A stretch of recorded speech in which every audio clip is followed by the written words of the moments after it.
The Baltimore Ravens are rolling with 3 straight wins, including 2 since Lamar Jackson returned from a hamstring injury.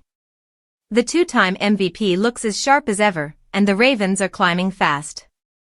Meanwhile, the Cincinnati Bengals have designated Joe Burrow to return from injured reserve, with a Thanksgiving matchup against Baltimore not off the table. Burrow, a 2-time NFL Comeback Player of the Year, told reporters the AFC North is wide open, something rarely said this late in the season. That's largely because the Pittsburgh Steelers have stumbled.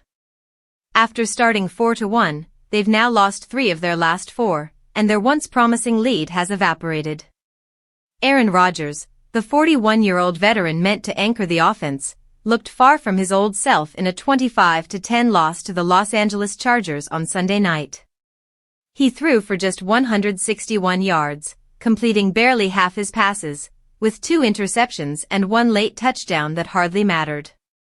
Rodgers was sacked 3 times, including once for a safety, and his 51.6% completion rate was his worst in years. Statistically, it's not much prettier. Rodgers ranks just 23rd in yards per attempt and 24th in expected points added per pass, according to Next Gen Stats. Still, head coach Mike Tomlin isn't panicking.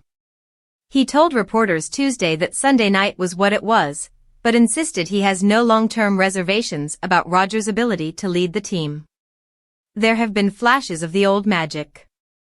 Rodgers threw 4 touchdowns in the season opener against the Jets, and he was nearly flawless in a win over the Vikings in Ireland. He even traded blows with fellow 40-something Joe Flacco in Week 7, though Pittsburgh fell short against the Bengals. But the lows have been just as dramatic. After Sunday's rough outing, Rodgers admitted he missed throws he normally makes and said the team just couldn't put it all together.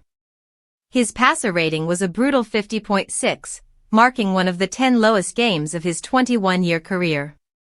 By waiting out Rodgers this offseason, Tomlin and the Steelers tied their fate to a future Hall of Famer who still believes he can play, but whose best days may be behind him.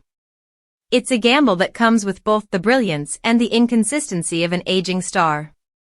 Behind him, Mason Rudolph offers experience but little spark, and rookie Will Howard remains sidelined with a hand injury that cost him much of preseason. The Steelers' defense, once their strength, has struggled too, plagued by injuries and underperformance despite being the league's highest-paid unit. Pittsburgh's path forward depends heavily on Rodgers rediscovering his rhythm and delivering the kind of leadership that once defined him. Week 11 brings another chance for redemption, a rematch against the Bengals. For Rodgers and the Steelers, it's time to prove they're still contenders, because with the Ravens surging and Burrow returning, the AFC North crown is suddenly up for grabs again.